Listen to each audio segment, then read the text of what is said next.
The Tavari's edge coasted through the temporal graveyard, where causality bent and lost ships sometimes reappeared. Sensors pinged deep inside the anomaly. Something massive and intact defied the years. It emerged, a human warship, curved and seamless, built from materials no scanner could identify. Zedric Veth pressed the scanner against the hull. The date readout glitched, then locked. 4,387. Common Era. That's 2,000 years ahead of current Earth time. The airlock opened without alarm. Inside, silent corridors stretched in pristine condition. No crew, no damage. It's untouched, like it was built this morning.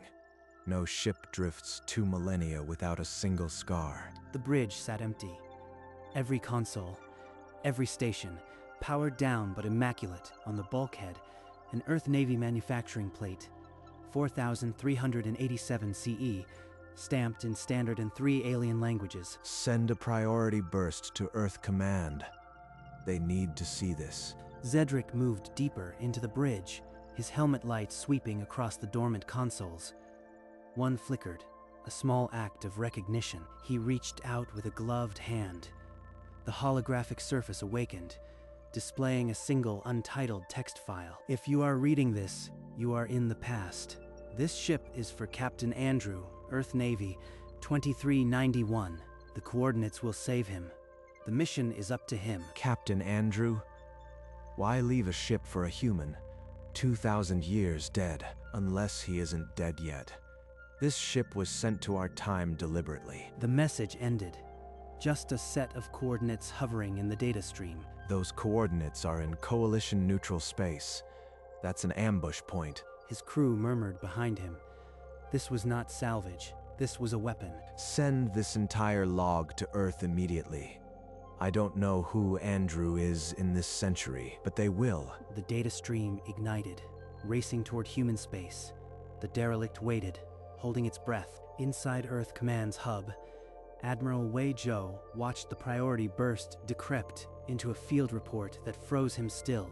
4387, 2,000 years ahead, and it wants a captain from our era. The call reached the border 14 minutes later. Andrew Vance stood on the bridge of his destroyer, the alert cutting through the quiet.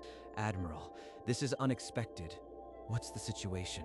Captain, a coalition salvage team found a human warship in a temporal anomaly. Its manufacturer's plate reads 4,387 CE, and it left a message for you. For me? That's 2,000 years from now. Sir, are you certain? A ship from a future that hasn't happened. What does it need from me? The message is unambiguous. The coordinates it gave lead to a position in Coalition neutral space. We believe it's heading for a crisis. You are the only one it called for. Understood. I'll take a shuttle and rendezvous with the anomaly. What are my orders? Admiral Zhou gave him the coordinates reluctantly. Andrew logged out and strode toward the hangar, the weight of an impossible future settling on his shoulders. The shuttle slid through the anomaly's shimmering edge, and there it was, the future battleship, dark and silent, waiting just for him. Andrew stepped through the airlock. The bioscan confirmed, and the ship's dormant systems breathed light into every corridor ahead. All right, ship. You called me across 2 millennia. Show me why you are here. The bridge ignited as he entered, consoles waking, the command chair turning to him, a star chart blooming in the air. This wasn't built for just anyone. It was built for this exact moment, and for me. On the main screen, the log entry reappeared, unchanged. But now a countdown timer blinked beside it, and a course was locked. No backup, no fleet. Just me and this ghost ship. The mission is up to me. What am I flying into? And why would my own future send a ship back to risk everything? Coordinates locked. Let's see what you are so afraid of. He pressed the course confirmation, and the ship shuddered, engines igniting with a sound like time itself groaning, the anomaly bending to launch them forward. The ship tore through the warp, leaving a smear of blue-shifted starlight. Andrew gripped the command chair, feeling every light year as a pulse in the hull. 73 light years in 12 seconds. This ship laughs at physics. He brought up the tactical array. Weapons he couldn't name, shields that bent space-time itself, all primed, all waiting. If this works, the timeline that built these guns might never exist, including the man who sent them. The warp bubble collapsed. The ship dropped into silence at a set of coordinates, in the middle of nowhere. No stars near, no signals. The view screen showed nothing. The timer that had counted down to arrival froze, then vanished. Nothing. We crossed half a sector for an empty patch of void. He pulled up the original log, the coordinates matching perfectly. This was the place. Either the threat hasn't arrived, or I am the threat, and my being here changes everything. He forced himself to sit and wait. The silence on the bridge was heavier than any battle alarm he'd ever heard. An hour passed. Andrew watched the stars through the view screen, the ship's silence pressing in like a held breath. 2,000 years of planning, and I am sitting here waiting for a ghost. The passive sensor array chirped once, then again, more urgently. A spatial distortion, far off, but closing. There. That's no natural phenomena. That's a cloaked jump signature. The computer painted the signature. A coalition fleet, 13 vessels, heavy cruiser class, weapons hot. 13 ships.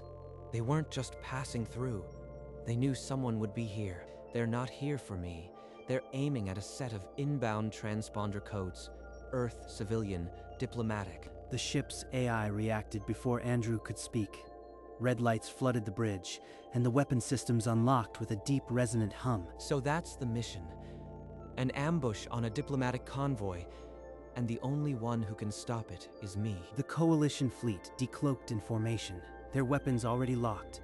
Andrew gripped the command chair and brought the future ship's prow to bear. The diplomatic frigate dropped from its jump, the Earth insignia blazing on its hull, painted by 13 coalition targeting beams. Unidentified human vessel. This convoy violates coalition security protocols. Power down and prepare to be boarded. This is Captain Andrew Vance of Earth. You are attacking a diplomatic mission in neutral space. Stand down immediately. Neutral space is whatever we say it is.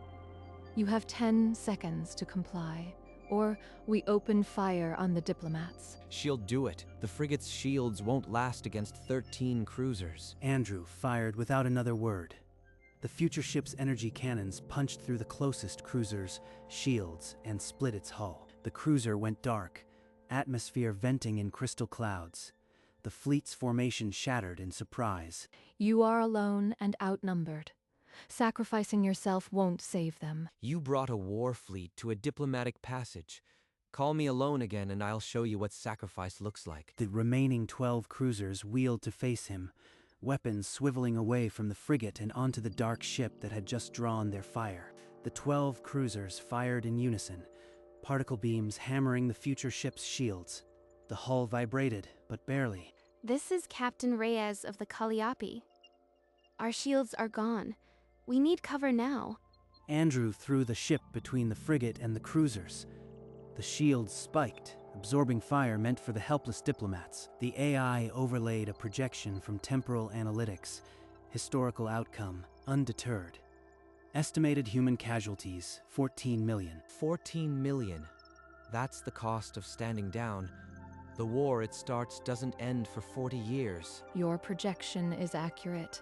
We will kill 14 million if you don't stand down. Number. The future you see is a warning. I am here to change it. Andrew fed all available power to the forward cannons. The ship lunged forward, energy lancing into the nearest cruiser. The cruiser's hull split, engines detonating. Its debris clouded the enemy's sensors, buying the frigate precious time. The cost is 14 million lives. I am the only variable left. Andrew opened a tight beam to the Calliope, his voice cutting through the static of failing shields. Captain Reyes, I am buying you a window. What's your jump status? They fried our jump drive with the first volley. We're dead in space unless we manually reset. Tactical display painted an ugly picture. 11 cruisers closing. The frigate's hull glowing from heat. Minutes. That's all she needs. But I can't hold 11 ships off that long. Then I'll give you those minutes. The moment your drive resets, run. Do not wait for me. Captain, that's suicide. You'll be caught in their crossfire. Your heroics are pointless. Additional cruisers drop in 12 minutes. Andrew saw the window narrow to one reckless option: dive into their formation and force them to defend. I'll draw every gun to me. You jump the instant that engine light goes green. Andrew threw the ship into the densest knot of cruisers, hull groaning, energy bleeding from 100 impacts. Captain, they're jamming our jump. We can't spool the drive through this interference. I told you, Captain. No one leaves this system. A new indicator flashed on his console. A temporal cascade emitter, classified with a warning reading, displacement risk, unknown. This weapon wasn't built for this ship. It was built to undo a moment, but using it could collapse the causality bubble we're in. Computer, arm the temporal emitter. Authorization Vance 2391. Now. The ship's hull made a sound like a breaking calendar. Purple light bled from every seam, and the anomaly's edge shimmered nearby. What have you done? Your ship's structure is unraveling. I am giving you a future you'll never see. A rift tore open in space, swallowing the Coalition's barrage. The Calliope's path cleared, and the jamming field collapsed. The Calliope's jump drive finally spooled. In a burst of blue light, the frigate vanished, taking Earth's last hope of peace with it. All ships, pursue the frigate. Do not let it reach Earth. The temporal rift warped sideways, dragging the Coalition fleet's fire backward into vacuum. The cruisers couldn't break free. The battleship shuddered. A cascade of failures rippled through the bridge consoles. Life support, navigation, weapons, all spiking red. The weapons feedback. The anomaly is using my own fire to reel us in. Alarms screamed as the anomaly's gravity hooked into the ship's temporal core. The view screen showed the vortex's mouth widening. Computer, emergency evacuation protocol. Prepare escape pod. The mission's done. 14 million saved. But I have to survive to know it. Andrew sprinted through collapsing corridors, the ship's organic walls cracking, purple light bleeding through. The pod bay doors opened. He threw himself into the small capsule just as the battleship's hull began folding into the temporal wound. Andrew strapped into the pod, slammed the release. The capsule rocketed from the bay as the battleship collapsed behind him. The anomaly's pull. It's dragging me back. The pod's engine screamed against the riptide, but the temporal gravity clenched tighter with every meter gained. The battleship's hull folded inward like a paper star, every strut and beam collapsing into a single point of violet light. The anomaly snapped shut with a silent implosion. Empty space stretched where 2,000 years of human future had just been. It's gone. The entire ship, every piece of that future, erased. The pod drifted. No signal pierced the temporal interference. He might as well have been the only living soul in the universe. The diplomats are free. The war is averted. Whether I live or not, the mission is already a success. He watched the stars through the pod's small port, waiting, the hum of life support the only sound. He didn't know it yet, but the interference was already clearing, and somewhere out there, the Calliope was turning back. The Calliope dropped into real space 300,000 kilometers from the pod's last known location, its hull still smoking from the escape. Captain Reyes ordered a wide active scan, risking detection. Her voice was sharp over the comm. I see him. Tractor beam now. The tractor beam locked. The pod shuddered as it was guided into the frigate's cramped docking bay. Andrew crawled out of the escape pod, muscles cramped, eyes blinking against the frigate's dim lighting. Captain Vance, you are bleeding. What the hell was that ship? Later. Did the data make it? The Coalition's ambush was a smokescreen for a larger plot. Reyes led him to a small debriefing room where a tactical display showed the now scattered Coalition fleet and a decoded transmission log. The intel you bought us time to save? It's proof of a planned invasion. Earth is recalling ambassadors.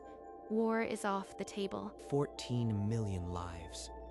A future war erased. But the future that sent the ship, is it still out there? The debriefing stretched for 4 days.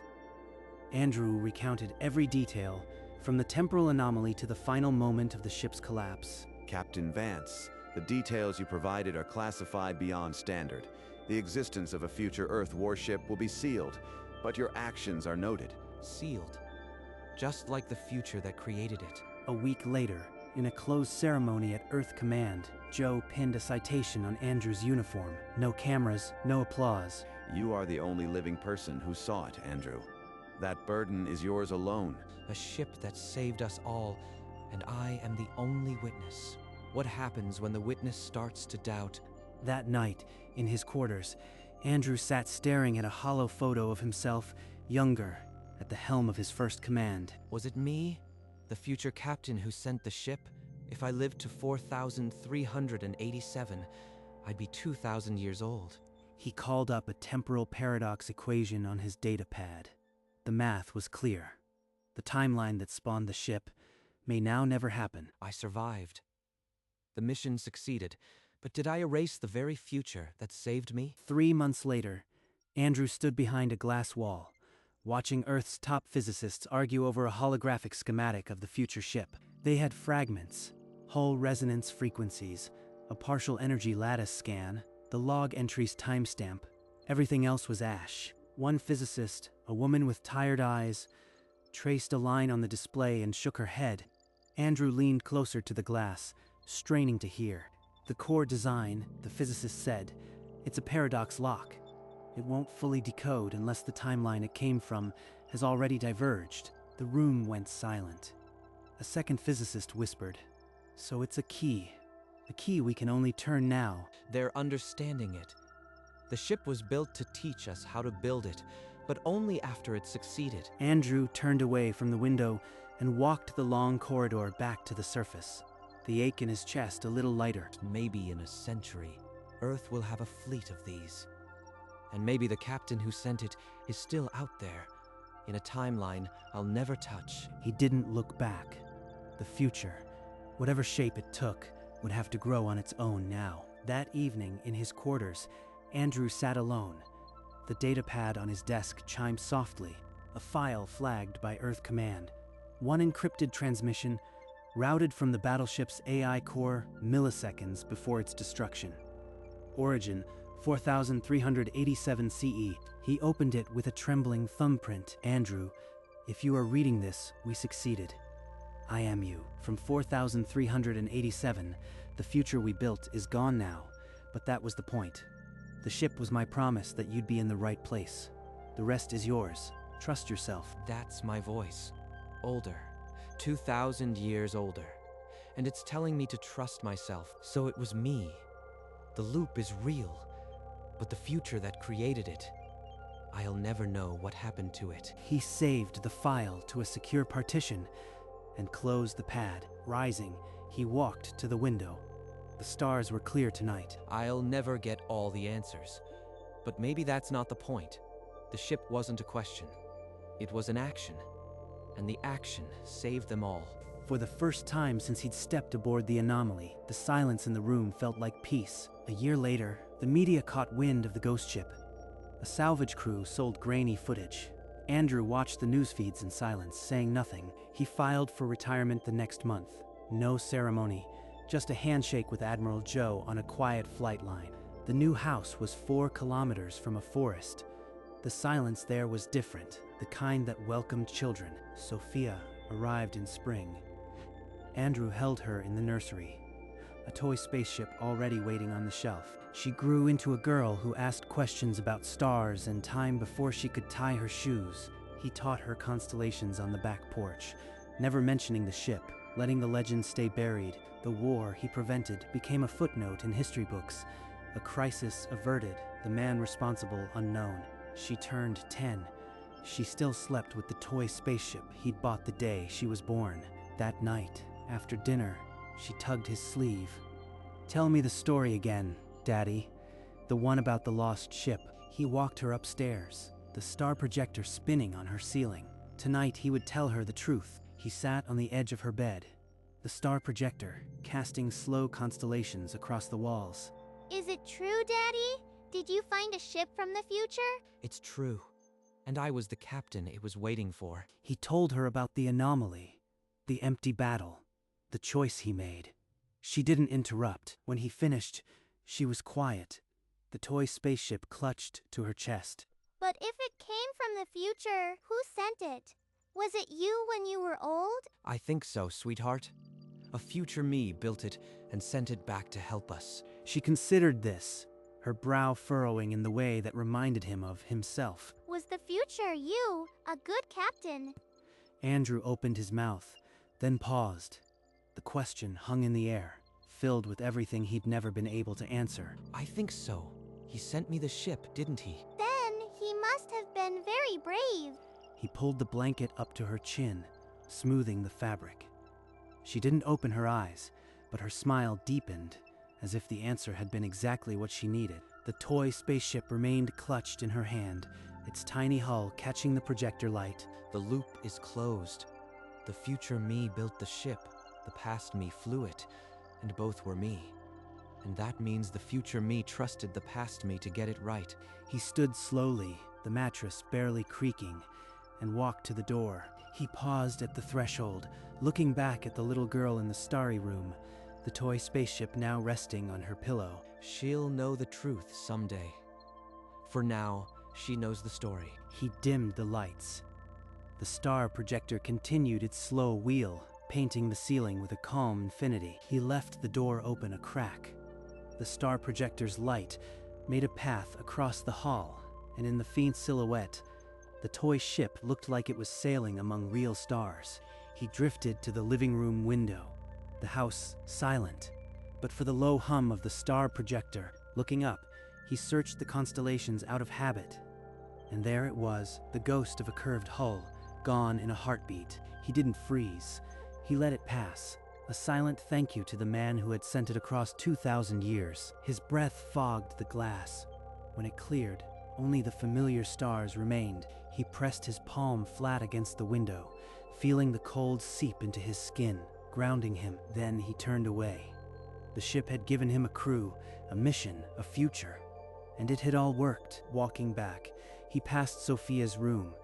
The door was still cracked, the star projector still painting the ceiling. He paused, listening to her soft breathing, and felt the weight of the secret ease. In his own room, he didn't turn on the light. The window faced the same sky, now empty of ghosts. And in the silence of deep space, the ship sailed on through a purple nebula, its mission eternal. The ship moved without hurry, its iridescent hull catching the nebula's purple glow like an echo of the void. It had no crew, no destination, only a purpose that had already been fulfilled 2,000 years ago. Somewhere in a future that might never exist, a captain named Andrew had built it with impossible hope. In a past that still remembered, a younger Andrew had flown it into the fire and saved millions. Now it drifted, a sentinel without a cause, yet somehow still on watch. The nebula parted around its prow, gases swirling as if time itself made way for the vessel. Perhaps the ship was not lost. Perhaps it was simply waiting for the next loop, the next loop, the next crisis, the next captain who needed a miracle. But for now, it sailed eternal and unknowable, a gift from a future that sacrificed itself for the past. In a house on Earth, a little girl slept with a toy spaceship in her hand, dreaming of brave captains. The loop was closed.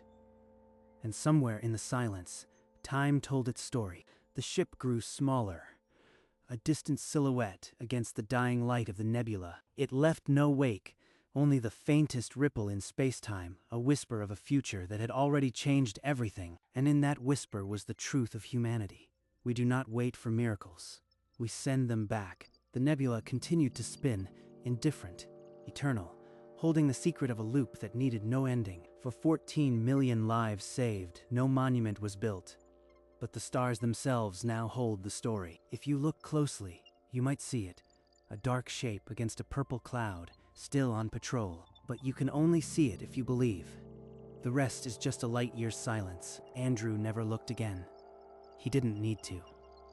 The proof was in the quiet hum of his daughter's breath. The loop was a circle of trust, a gift across time that asked nothing in return but courage, and that was enough.